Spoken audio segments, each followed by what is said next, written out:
I'll start with me, and then I'll bring everybody in. So thank you again. I love being with you guys every Wednesday with our Harmony Pack. And tonight we are going to talk about, and I will share with you what I've learned about where animals go when they die.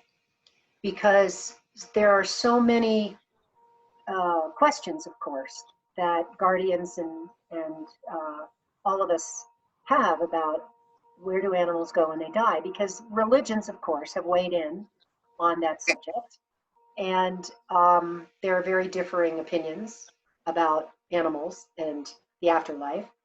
And so we'll talk about some of those, as well as, again, what I have learned. And I am not at all going to claim that I have the definitive say.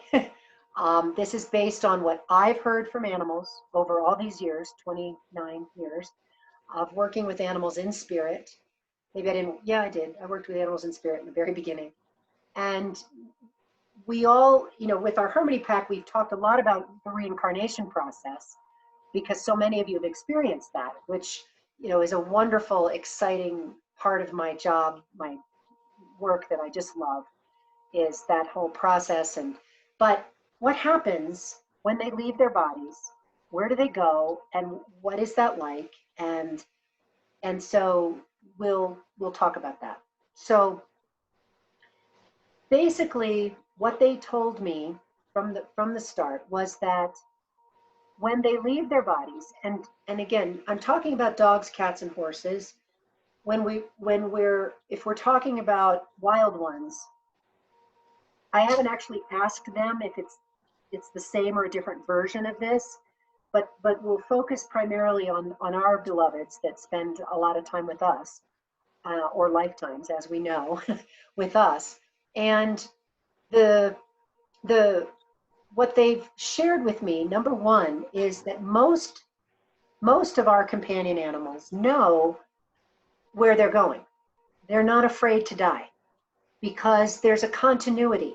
Animals don't forget that they are spirit in a physical body.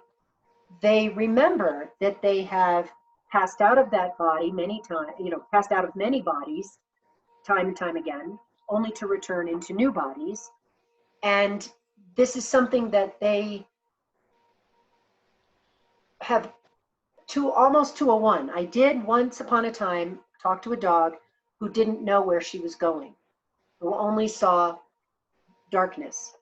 And I was so surprised, but we worked her through that. And I believe that some of that had to do with trauma. But even with animals that are traumatized or who are suddenly killed, like hit by a car or something like that, they know where they're going. It's familiar to them. And what they've taught me is that they go into the light. We have many stories about the tunnel, right, for humans, where there's a tunnel and there's a light at the end of the tunnel, and we walk through the tunnel into the light. I haven't experienced a tunnel with animals, but that simply their spirit, once they know they are no longer able to inhabit their body any longer, they go shooting off into the light. And the way they've described where they end up is they re-merge with an ocean of unconditional love. And the way that I have, this is how I describe it to people, it's an ocean of unconditional divine love. And I always say that if you walk into the ocean with a dropper in your fingers, a little, a dropper, you can pick up a drop of water from the ocean and look at it in your dropper.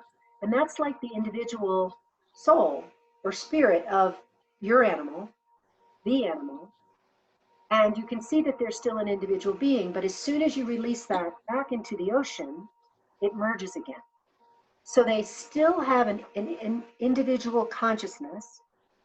These are, again, our companion animals, because as we've talked about before, some of the animals, like, let's say, horned toads, they have more of a group consciousness as opposed to an individuated consciousness. When we've talked to the insects, the ants, the bees, yes, there's the queen, but there's more of this group consciousness as opposed to the individual.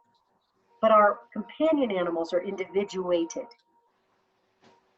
And so they know that they have their own soul or spirit that is unique, if you will, and that even as they merge into this unity with the divine, this place of total unconditional love, they still maintain memories, experiences, connection to the people they love. They still maintain all of that. So that when they're ready to reincarnate, they have that memory, they know that connection, and it's through that connection that they can find us again. And so it's interesting to me because, of course, some of the questions are, well, what about the Rainbow Bridge? Do they cross a rainbow bridge? And I think it's a lovely concept, but I've never had an animal talk to me about a rainbow bridge. I've never had them talk about a bridge. I've simply had them share that they go into the light. So again, that's been my experience. And I think the other thing that people ask me a lot, well, when they cross over, do they see my mother or my father, a human that knew them and loved them, as well as other animals? And my answer that I've received again is sometimes. Sometimes they do, sometimes they don't. It seems to depend on what they need, whether they need that confirmation sometimes or that affirmation. Sometimes they will need help crossing over for different reasons. One, because they don't want to leave us. Another, because they just love being alive and they they don't want to go. And I had that experience with my cat Azul, my beautiful Himalayan. Just to remind you of that story, he was 20 years old and he was pretty much a bag of bones, but he looked still beautiful because he had his long hair. And he kept telling me, I'm going to do this on my own. I'm doing this on my own. And, you know, he was not eating anymore. And our vet friend, Jean Hovey, who some of you know, because she's, you know, been a guest on our Harmony Pack. He was born under Dr. Hovey's desk. And she came over for dinner and she said, Azul, you were born under my desk. You came into the world. I helped you into the world. I can help you out. And he got up out of his spot and walked away. And it was a really clear, not tonight, Jean. So she said, okay, well, you know, he's not ready. And so she left me with the syringe of the euthanasia solution. And so that was a Sunday. Well, Tuesday morning we woke up and he looked at me and he's like, I can't do this. I can't do this by myself. I'm like, oh God, Zully, really? Okay. So I had a friend come over and we were able to call Jean, this was right after, remember the full eclipse a couple years ago? Gosh, it's going to be 3 years, which was in August. And Jean was in North Carolina visiting a friend, another veterinarian friend, and she was driving through the Blue Ridge Mountains, and we were able to contact her, and she walked us through. But Azul wouldn't let go. He thought this experience was really cool. So here he is in my lap with the solution in his body, totally relaxed, but like, wow, this is really cool. And I'm like, Zully, but he did everything in his own way, his whole life. And so I called in Molly, my beloved dog, who raised him, and who's no longer in spirit. She's in spirit. I said, Molly, can you please help him? He just is like going, wow, like he was at some kind of art museum or something.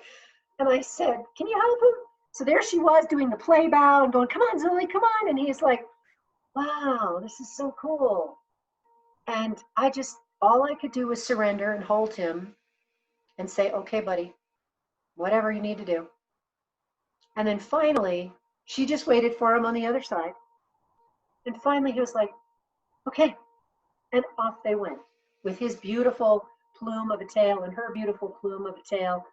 And they finally went off together. But that was unique. I had never experienced an animal wait, just like grooving on the experience of passing, this sort of in between.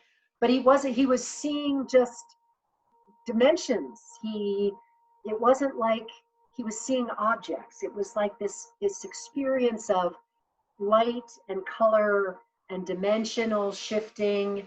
And that's what he was showing me as he was, passing. So it wasn't a bridge, in the way we think of a bridge, but it was, I guess, right? And so it was quite an unusual experience. But my dog, when she passed, she just went like a rocket into the light. And so, and with many of the animals, my clients' animals that I've talked to, it's often very quick like that. They realize I can't go back in my body. As much as I want to stay, I have to go. And they go. And that's when they enter into this beautiful ocean of unconditional love. Now, the other part of that is, again, do they see beings that they've known? Sometimes, as I said, they talk about that, or as in the case of Azul, Molly did help him finally go. So sometimes an animal, and also sometimes an animal will need that help. And many times working with clients and their animals, especially, if an animal friend of theirs has gone before, they will tell us, oh, I'm right here with him. I'm right here with her. So I will help her cross. She'll know what's happening because I will be right there with her or him. And it's beautiful. So that other dog or cat or horse will be waiting and to help them go to the light. And that's so beautiful. And that is so reassuring, right? For us humans to know that that dog that loved that dog or cat is going to be there for them. And vice versa, that cat that knew them. And speaking of cats, a few years ago, there was an amazing article out of Rhode Island about a cat who this was at a nursing home, and there were a few cats that lived there with the people that were there, and they noticed that this one cat, who wasn't particularly gregarious, would always find his way into a room of someone who was getting ready to pass. And at first they sort of shooed him away, but then they started noticing that this is something he does. And one of the nurses wrote it up that he was there to be with the person who was passing. Now, one of the things the cats had told me was that they can midwife death, meaning they can be with a person or animal who's dying and walk them into the light and come back. So cats have the ability to do that. I have not experienced a dog being able to do this. This, again, seems to be unique to felines with their special sort of multi-dimensional energy, and their energy as healers. This is something they can do. They can walk into the light with a person or an animal and come back. And that's pretty profound. So, the nurses and doctors began to realize that this cat was helping these people cross over. Because I do feel that most humans are afraid of the process unless they have a very deep spiritual belief or connection. And then, of course, they don't fear death. But unfortunately, our culture, American culture, Western European culture, isn't always great at honoring that process. I think we used to. We know the stories of the Irish wakes, and there were certain people who were really good at that. And in the Jewish tradition, they're sitting Shiva, where you sit and mourn, and for a certain number of days, and you cover the mirrors with black. And it's really fascinating, some of the traditions that we've developed. In Tibet, there's the whole process of when the physical body dies, the emotional body has to die, the mental body has to die, and this before the spirit can be free. And so there's this period of bardo. I believe that if it, and I just, I'm not, I believe that's the in between. And in that in between, where those different parts of us are letting go, there's in that tradition, in the Tibetan Buddhism tradition, there can be different nasty entities and things that can disrupt that process. So they do a lot of chanting and drumming and helping the spirit continue to move through those layers, those levels of let go. So again, there's so fascinating traditions, and I'm not familiar with any African traditions. Of course, the Egyptian traditions are around death are so that some of its soul can come back to that body or use it when they need it. And the weighing of the heart with the feather, right, to the heart representing the deeds of that person. And if the heart is heavier than the feather, they're not going to be able to go to the afterworld. And then, of course, Greek tradition of Hades, the underworld, and crossing the river Styx, and the dogs that guard the gate, so that you really have to, you have to have been a good person. And then in Christianity, we have the idea of heaven and hell, and in Catholicism, purgatory, which is this in-between place that's not good to stay in, kind of like, I believe, the Bardo. So we have, in different religions and traditions, built up our versions of what it's like for the spirit to leave the body. And so, and of course, in different traditions, unfortunately, there's a lot of beliefs around animals can't go where we, obviously, those of us who really love animals say, well, I don't want to go there if animals aren't there. Right? It's like, forget about it. If it's just people, forget it. I don't need to be there. But, there are different religions that say animals don't have souls. So they're not gonna go to that other place, that afterworld, that heaven, that other world. And I will tell you a story about a client of mine who was Buddhist, and his teacher told him that animals don't have souls, so they're not going to go to that other place. And he had this golden retriever whom he adored. And he said, well, that's what my teacher said. But you know what? I'm going to pray for him anyway, for my dog. I'm going to do all the prayers that I would do for a person, and all the incense and chanting and whatever. Because I didn't want to impose on his beliefs, but I supported that. Let's just say I supported that. And it was fascinating because he did this whole journey and praying and chanting and all of this. And he was certain that he saw his dog's soul rise and go to that place. And when he checked in with his teacher checked in and found, and to the teacher's surprise, saw that the dog had arrived. And it really made an impression on the teacher, who believed, as he was taught through the Buddhist teachings, that couldn't happen with a dog. And so, of course, the answer was, oh, that dog's an advanced soul. Well, he was, but again, in my experience, most of the animals I've worked with have souls that are conscious, that do go to that place of unification.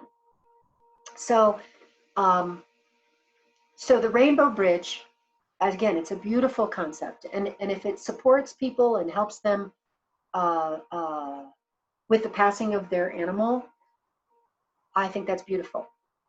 And there are many stories of when a human is dying, that they will very often perceive their beloved dog or cat at the foot of their bed, you know, on the bed with them. Like um, they often see departed human family members, because there's many examples of human family members who are alive sitting there with their loved one who's getting ready to pass, and the loved one says, oh, I had this conversation with my mother, and I'm so glad that, you know, she's been here and we've been talking. And of course, her mother's been dead for how many years, because this is the great grandmother who's now dying.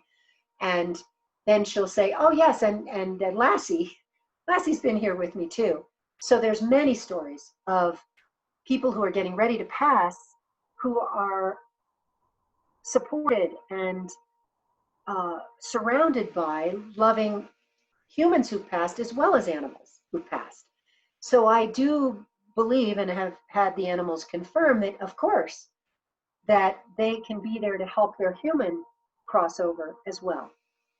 And different human beings, depending on their beliefs, will go through those different stages of let go, of releasing, you know, releasing different parts of themselves in order to accept that final merging, which means when you merge like into that ocean of unconditional love,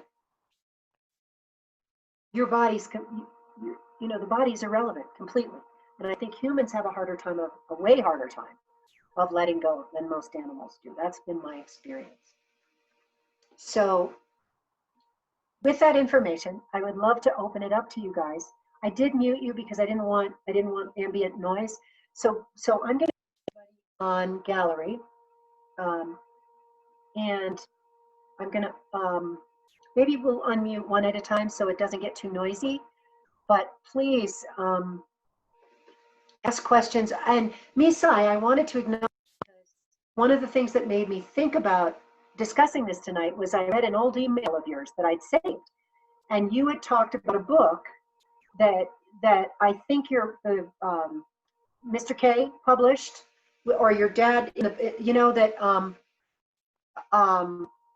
talked about, and I forget what it said, but about this person shared what you know, their experience of animals passing. Do you remember that? Do you remember? Wait, I'm going to unmute you. Hold on. Come on. There we go. Okay. Is that the one I was talking about? There's certain person is, when they go cross, the wild animal goes into one place, and then domesticated animals sometimes go to the other place? Is that the story you were talking about? No, I don't think you said that, but I would have to say I doubt it, because it's a place of complete unity. It's the energy of the divine one. So that, you know, humans are really good at hierarchy, right? And I think it's very hard sometimes when you're, as we've talked about a lot, bringing information in to get your own beliefs out of the way, or your own expectations. And so we have talked about that in different areas, like chakras. You know, I learned a whole other thing about animal energy that has nothing to do with the way humans have chakras. But so many other people believe that. So who am I to say? But that what book this person had astral traveled. Okay. What he said, that's what he saw. Okay. Because the wild animal never be in contact with people. Okay. So when they go to different place in other realm, that where they have a nice field and they just live like they were here. But then I think what that one said, the dogs and who had no relatives or anybody up there on the other side will wait until the person cross, and then somebody like human used to take care of the animal. They do that on the other side also. They do take care until the person cross, they can reunite again. I think that's what I was That's reading. What I remember. Yeah, that the person, that these dogs that didn't belong to anybody Mhm. there or something, had somebody in spirit taking care of them. Mhm. The astral is a tricky place. Mhm. Um, and I learned this may be really interesting to you guys, because I learned um, early on. Remember, we talked about when you start to open to receive, you can start to be bombarded with stuff.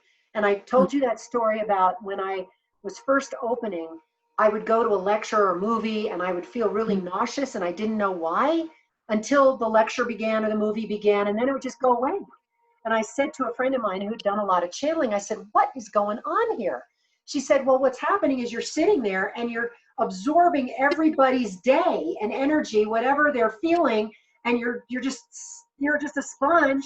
But then when their attention is on the concert or the movie or the speaker, they stop doing that. And I'm like, this is exhausting. I don't want to do this. So she taught me to use the flower essences like walnut, which is protective, right? In the Bach repertoire, or like the yarrows in the FES, flower essence services repertoire. They're protective. And so I did. I used the walnut and it was miraculous, right? Because I created a bubble of energy around myself so it bounced off. But then when I was doing some other work, I would get so exhausted as I would like go up through these levels. And she told me, okay, here's the thing. There's the lower astral and there's the higher astral. And what you want to do, because the lower astral, there's a lot of gunk. If you think of things like horror movies and um, murder mysteries and all this awful stuff that humans create, or, awful stuff, that lives in the lower astral. So, in order to get by it, you've got to get through this really icky stuff. And at the same time, it's trying to attach to you. So she said, what you do is you need to center yourself and just think of it as an elevator. You're not going to that floor. And if anything tries to bombard you, say, no, I'm not interested. I'm going to the higher astral, the upper astral. Now, that can work sometimes. It depends, again, if you're tired or stressed. And I think the walnut and also certain kinds of prayer and energy work, there's different tools you can use in order to, create a bit of a bubble around yourself again, so they don't mess with you. And basically you identify yourself and say, no, I'm a being of light and that's where I'm going. So don't mess with me. And that actually works pretty well because you're saying, I'm not vulnerable. Don't mess with me. But you have to be aware of it. So again, there's these different levels of astral. And I think there's more than just the two, right? So if we go back to this person who said when he was astral traveling, he went to these different places and he saw these different experiences. Who knows what experiences he was experiencing? And it's so easy when you begin to do that work to think, oh, this is the truth forever and for whatever. And, I did learn, thanks to my mentor, Shelley, no, there are different experiences because people are different. We're educated differently. We have different expectations. We have different belief systems. And so the belief system really can color your experience. And so, as we've talked about with animal communication, I have worked really hard to move that stuff out of my field as best I can. And I know I'm not perfect because, again, stress, our own feelings, all of that really can color or influence what we're receiving and perceiving. And the astral is an interesting place because we have to make sense of it in our brains. It's not exactly earthy, if you will, right? It's not exactly the same. And one of the ways when you dream, this I believe is true, and many people have corroborated this. One of the ways you know you're astral traveling is everything's bright. The colors are amazing. It's bright, bright, bright, and colorful, colorful, colorful. That is part of the astral. And it may not be, again, lower, higher, it doesn't matter. But that is one indicator. If you are Claire Augustus, right, you get sense, you might smell the flowers or woo, and that scents or maybe. I don't usually do that, but I do see those colors. They're really, really bright. And I go, oh, I'm somewhere in the astral right here, and I just got to be aware of any nasty meddlers. I'm not playing with them.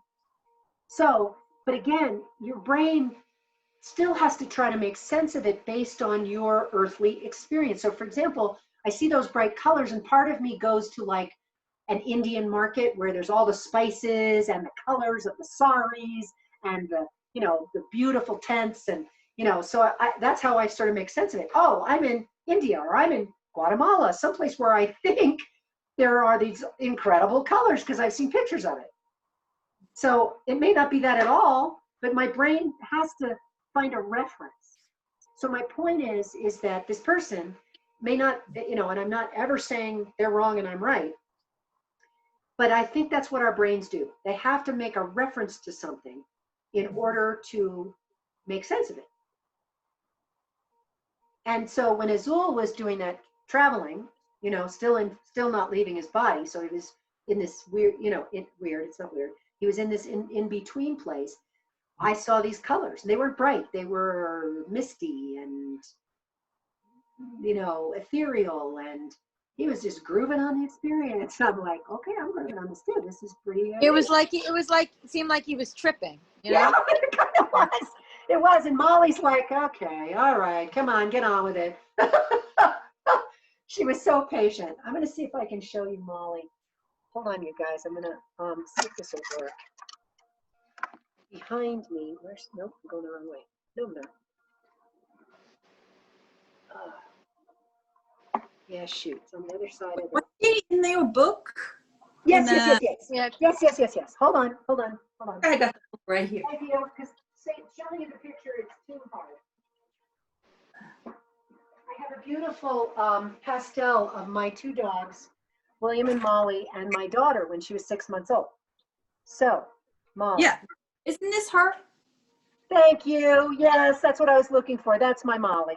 Yes, that's what I was going to show you. Yes. So she's a Sheltie mix. Thank you, Misai. Look at you.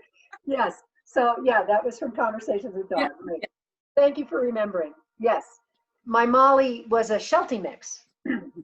And she raised Azul. And I also had that picture that I think I showed you. Well, I'll find it for you guys, where Azul as a kitten, I had two beds. I had two little foam beds, one kitten size and one dog size. And Azul, when he was a kitten, she'd be in her bed and he'd go and he'd stare at her. And she'd turn around, she'd go, oh, because he was, of course, beaming at her, right? He's like, get out of the bed. And finally, let me just give me 1 sec, guys. I'm going to see if I can put my hand on.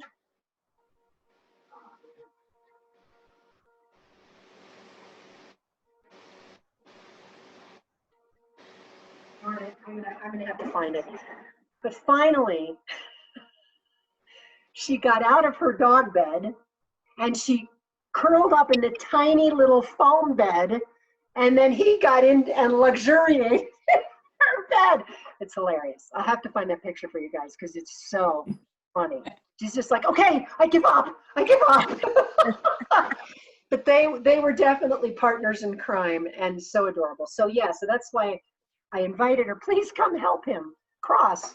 And he was just, no, I'm taking my time. This is too cool. So yeah, that was that journey. So yeah, so it's, you know, again, watching, because as you guys know, when they tell me these things, they're showing me these things, right? So when they talk about going to the light, I see them like a moonbeam or a sunbeam, just whoosh, and then this beautiful glimmering. That's why I call it an ocean, because it's this shimmering, beautiful, just emanating love thing, space, not space, you know. And again, the only way the best way I can describe it to people is an ocean of unconditional love, because then I can describe the dropper and the drop and stuff like that. So that's a really good example of trying to make something relatable that is so unearthly, right? so that's my experience. So, and I'm always interested to hear what other people experience. There's a beautiful book that I called Animals and the Afterlife, and there's some great stories in there about, again, people's perceptions as well as what they've got received from their animals. And again, I think our animals, when they are describing things like this, they also need to make it clear to their person. So it has to be relatable to their person. So if their person is a strict Catholic, right, it could be tricky to say, well, okay, their person thinks of heaven with angels and harps, and let's just say, okay, angels and harps and God with a big long beard. And okay, so then the animal may say, well, I'm happy on this cloud, I'm good. I'm good. And the angel, there's beautiful music here, because their person can relate to that. So why not, right? Why not? The point is they are in this place where there's love and they're fine and their spirit is free. They have told me that they don't maintain any form there. But for some people, that's comforting to think that, until you've had your animal come to you in different bodies, right, Penny? Right? Right. You until you've seen that and well, the body is just another suit of clothes they're wearing. It's a little hard to not think of them. And when I call Molly back, she's not just light. She came looking the way I last saw her, right? So they want to do that so that we also know, yeah, it's them. Yeah. If you want to, since Ozzy hasn't been back very long, if you want to ask him where he was, oh, here he is. He just came up on me as I'm talking about it. How perfect. Hi, buddy. Thanks for the bright light, Pen. We can hardly see you. Oh, I'm sorry. Well, here's the baby. Oh, look at See the him. baby.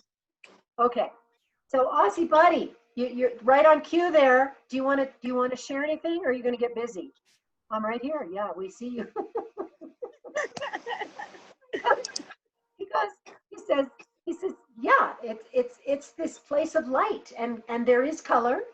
It's beautiful, but it's the feeling that matters. He says it's that sense of complete love and merging into oneness that you're surrounded by and immersed in, and it's just pure love. He says that's the best way I can describe it. Thank you, buddy. Bye. He is too freaking much, and the two of them together are just too freaking much. That was hilarious, though. You said maybe Lassie can, and boom, he's right there. I love it. And then he's done. Okay, I said what I needed to say. I'm good. That was great. Thanks, Ozzy. Anybody else? Because Siobhan, I know you've done a lot of journeying, and so have you, Misai, because we did a lot of journeys when we were working together. So anything you guys want to share, either one of you? Siobhan? You're good, Misai. I hear you. Oh, I don't remember, and I don't have any journey into the passing, but I had the pennies kept being given. Like when Fiore was passing, I was asking Forte to assist her to cross because she was holding on a long time. Right. So when I was asking her to just please help her, come get her, and then she will leave me Penny on the floor for me to find, like, okay, I'm still here taking care of, but that's before she crossed. Right. And then I will see the car cutting off in front of me, and I'll see the car, it says Kia Forte. That just say, okay, I'm getting your message. I'll keep working on her. And then I kept getting pennies here and there. I mean, I would swap them. And then the day she passed, I went to cremate her, and I have to go pick her up after Fiona passed. And that was pouring that day. Was it raining and pouring? And they were just printing out the receipt for me at the cremation place. I'm just picking her up. I'm trying not to cry. And then she is mumbling things to the computer. I'm like, I don't know why I cannot get rid of this. And blah, blah. She says, oh, my printer's not working, so I have to print in another building. So can you wait outside? And then I'm just trying to hold on. I'm holding her ash. I was like, And then she comes back with a piece of paper. I'm like, okay, thank you. And I'm just running to my car and cry in my car and drive myself back home. And I park my car. It's still pouring outside. And I look at the piece of paper, the receipt. They could not get rid of the change. It says penny. They could not get rid of, and the receipt, there was a penny left in the account they could not remove it. Oh, how funny. They could not, because it was pouring outside, she could not leave me a penny. So she printed the penny on the receipt. Oh my God. And I just noticed that when I just parked my car and it's bald in my car. Oh. Like, oh my God, it's so rainy outside. She printed a penny instead of leaving on the ground because I would not have seen it because it's pouring outside. So that was a penny left on the receipt that they could not delete it. It was a penny. Oh. And I put it in the frame and it's on the wall. That's the sign. 4 days, like, okay, I got her. Here's a penny. The sign for you. That was And something. that's my name. Oh. True. Well, that's beautiful because what you're sharing are signs, right? Yes. That animals do and people do. I mean, we've got so many stories, right? Of people and animals giving us signs. And Penny, you know, we talked about the cardinals, and then the cardinals shared how they often are messengers for people who've gone on to say, yep, I'm fine. I'm good. And there's so many stories. And I've had other birds and butterflies and dimes. I've heard about dimes. dimes. Okay. Yeah. One of my friends, her dad leaves her dimes. Yeah. Oh. Yeah. And I've had lots of people talk about feathers that just keep showing up. Oh, that's another thing too. I kept having the white feather, tiny feather, keep floating in front of me from sky. Right, was leaving like 3 different times. Wow. When I had her, it's just kind of floating from the sky in front of me. And you didn't see the bird who dropped it? No, the one was at the vet. The last visit we made at the vet, and then I'm just trying to put her in the car, and I tried to shut the door, and here comes a white feather. I'm like, oh. Wow. Wow. Before and after both. Wow. Like somebody was protecting her, to looking over. Sweet. I love that. Siobhan, anything you want to share? Uh-oh, she's frozen. There she is. Are you there? Siobhan? She's frozen again. Jackie, I know you're muted. Do you have anything you'd like to share or ask? I think you're gonna have to unmute yourself. Let me see. Yeah, you're gonna have to unmute yourself. I'm trying to unmute you. I can't unmute you. Oh, wait. No, you gotta unmute yourself. Okay, no worries. Pen, anything? Can you hear me now? There you are. There you are. Yes. Okay. No, I don't really have anything to share. I do see some of those symbols and messages from my animals that have crossed, but I loved Misai's story. That was so touching. Yeah, thank you so much. Yeah, thank you for sharing. I love the pennies. Yeah, that was great. Thank you. Yeah. Siobhan, I think you're back. Are you back? There you are. Oh, can't hear you. Wait a sec. Yeah. There you are. Okay. Do you want anything you'd like to add? Well, I had a great, you said about the signs, I had a great one with a portrait of a horse, a past horse I drew, and she got impatient with me because it wasn't finished, and I was talking to her all the way through the process. Then she started sending me numbers. I started seeing 111 everywhere, and she was born on the 11th of the 11th, 2011. And then, if that wasn't enough, she started sending me songs on the radio. So her name was Daisy, and I started hearing Daisies on the radio all the time until her portrait was finished. That's great. I love it. Too funny. And you know, also many of us have had, you know, we dream, you know, they send us stuff in our dreams to let us know they're okay. That's very common, which is lovely. Molly did that for me, and I was so grateful. And because I was so stricken, because she died very suddenly. She was only 7, And it I just, remember when she died. do you? Oh gosh, just ripped my heart in two. So yeah, when she sent me a dream of her being fine, it gave me some relief. And as I think I mentioned, well, no, when I started Conversations with Dog, and in the intro it says, as I write this, my dog Molly is lying at my feet. So I had started the book, and then she died, and it was the book that got me through, because she was so much the dog of my heart. Like Dusty, who you guys, my first teacher. Yeah, and I've not had a dog since, and not because I didn't want one. There just didn't. She hasn't come back, and it just hasn't been. I've had these wonderful kitties, so I trust all that. But yeah, so coming in dreams is wonderful. Sending signs, and sometimes we see them in out of the corner of our eye. Right? You see something go by, and you're like, oh my God, that's Molly, or lots of people will talk about when they wake up, they can feel them on the bed. And then sometimes, we see them in, full on. So it depends again. I think they come in ways that that work for us, right? That don't freak us out, but that we know that's Forte, that's Fiona, these different animals we've loved, right? I could feel Harlan. He used to jump on the couch next to me, Yeah. and then he'd like lay on my shoulder. Oh. Yeah. Well, and Now Libby, he's a little lighter now. yes, he's a little lighter and a lot busier. Very busy. But that picture that we all saw of Livy in the blanket, right, with Yep. Harlan, that Yep. picture you guys remembered, Penny sent us. Yep. Yeah, that was pretty. That was awesome. And photos are really cool that way, because the orbs, we can see energy in photos, and that's another way that sometimes they show us not only animals but people too, that they're still around. I try to show that to clients if I can sneak it without getting in trouble, to show it to that they're always there. Yeah. So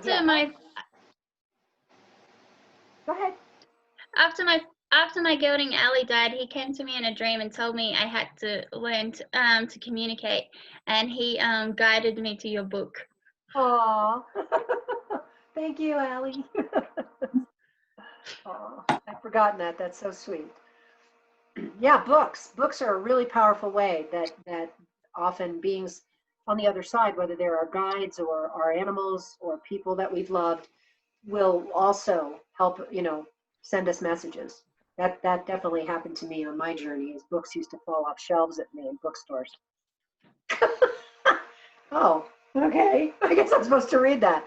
So there's so many ways. And again, what we've talked about with the wild ones as well as with our companions is that they're not far, far away. It's a parallel dimension, and it's a different frequency and vibration, right? It's not, our vibration is very dense because we're in physical form.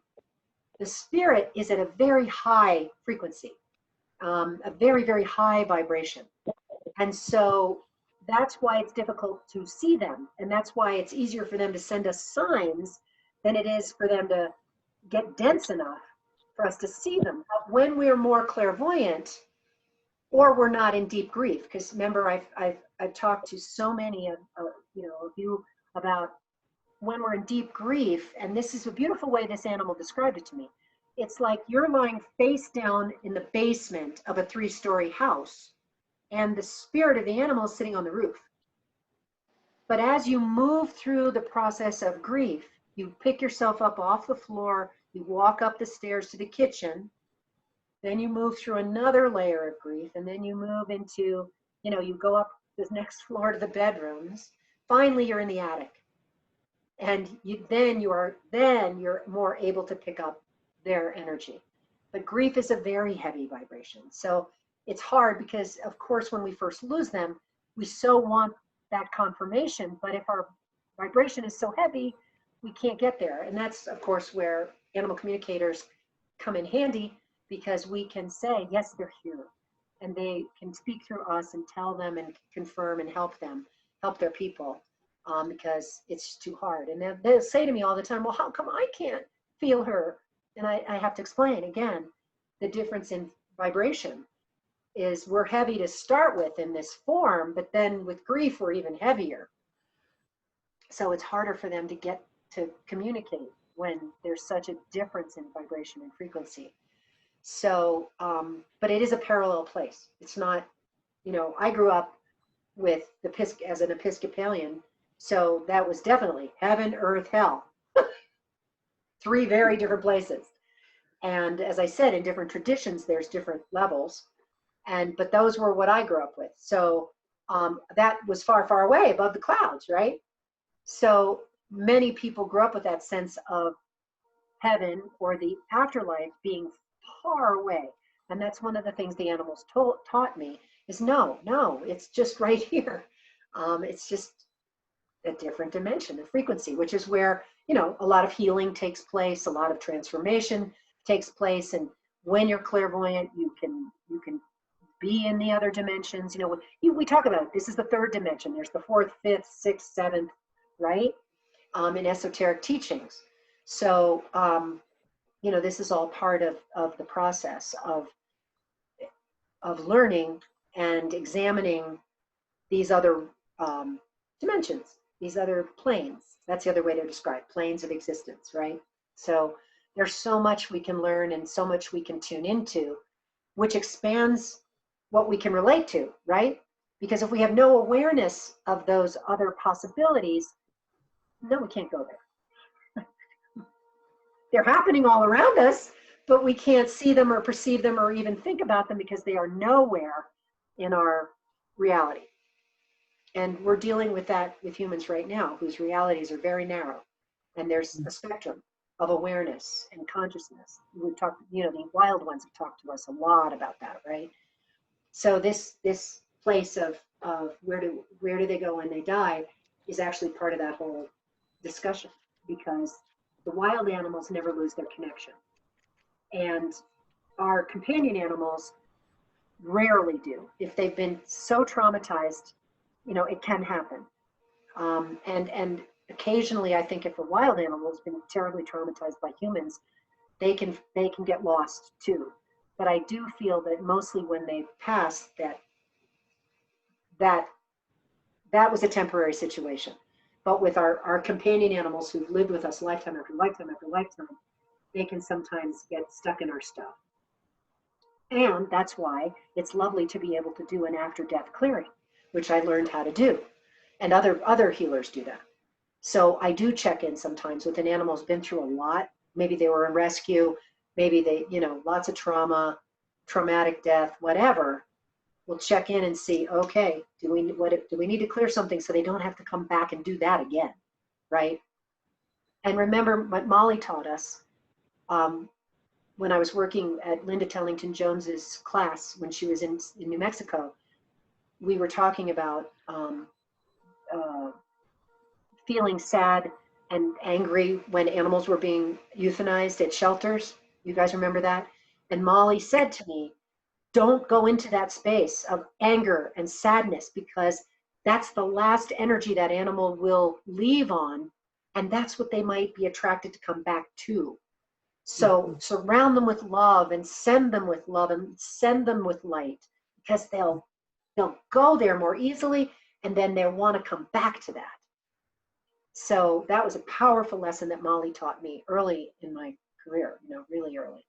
So that's another thing I think that is a nice note to conclude with. Unless anyone has anything else they'd like to share, or okay, Aussie, anything else, bud? We're going sleepy here. Finally, right, Pen? Yeah. Good, sleepy. Good. I forgot that they teeth so bad too. I know it was Coben, but man, Ozzy's got some little teeth, man, little shark teeth. Yeah, the good news is they'll fall out.